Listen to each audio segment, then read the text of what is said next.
So after you've mastered top-down analysis, the next thing I would like to teach you guys about would be key levels, or in other words, support and resistances. So what exactly is support and resistance? So a support is basically something that acts like a floor, and resistance is something that basically acts like a ceiling. So the thing about this is the more times the key level is retested, the stronger the key level is.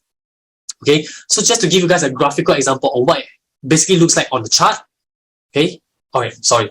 Before that, how do you actually trade the key levels? Okay, how do you actually trade it? There are two different ways to trade key levels.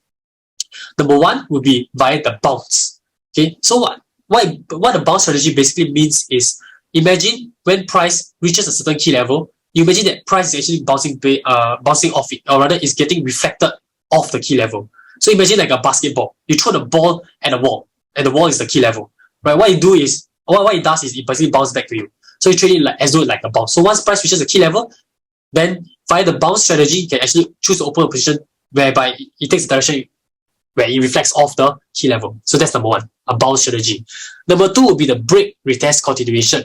What does it look like? It basically looks something like where price actually breaks through the key level. After that, you retest the key level and then proceeds to continue on in the original intended direction. So what does it look like in the chart? It looks something like this in the graphical format. Okay, so what you see here right before you is an example whereby it's made of different resistances and supports. Okay, so let me annotate the graph. Okay, so right over here, price is currently right over here. Okay, and it shot all the way up to test this resistance. And from this resistance, it actually bounced off it, right? It actually reflected off the resistance and rejected the key level right over here and choose to go all the way down right over here to the support, right, at this key level. So what happened here is it created a minor bounce up, but then it proceeds to break through the key level, okay, which is your break, and proceeds on to retest it. So once you retested it, now this key level would then become a resistance. So your support became the resistance, or in other words, your support turned resistance. Okay, so once the resistance is then formed, price would like to actually continue on downwards in the original intended direction, which is to go down, because the original direction was going down over here. So what you see here is the prime example of the bounce, right? The first example. The second example would be the break, retest, continuation, or BRC. So this is the two different strategies in place, right, or in play in the key levels trading.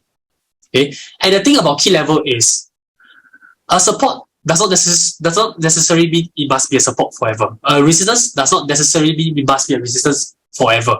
So support can always turn into a resistance and vice versa, whereby a resistance can always turn back into a support.